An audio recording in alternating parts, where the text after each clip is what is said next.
سنن ابو داود میں صحیح سند کے ساتھ روایت ہے، نبی کریم صلی اللہ علیہ وسلم نے فرمایا، اپنا دروازہ بسم اللہ پڑھ کر بند کر دو، کیونکہ شیطان بند دروازہ نہیں کھولتا، اور بسم اللہ پڑھ کر اپنا چراغ لائٹ وغیرہ بجھا دو۔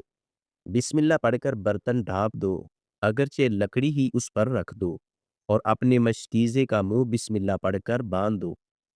اس حدیث کا مفہوم یہ ہے، مسلمان کو چاہیے کہ اپنی روزمرہ کی زندگی کے ہر کام کو اللہ کے ذکر سے شروع کرے تاکہ شیطان کے شر سے حفاظت ہو۔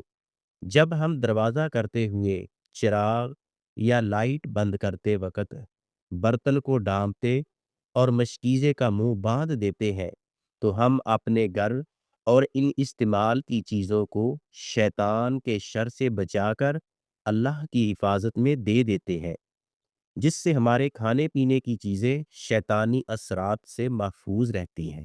ہم اپنی زندگی کے معمولی کاموں میں بھی اللہ کا ذکر شامل کر لیں تو اس طرح انسان نہ صرف جسمانی بلکہ روحانی اور مالی لحاظ سے بھی سکون اور برکت محسوس کرے گا۔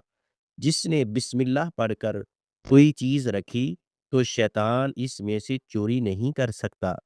چوری کے 5% واقعات جنات شیاطین کی وجہ سے ہوتے ہیں، جبکہ 95% انسان شیطانوں کی طرف سے ہوتے ہیں۔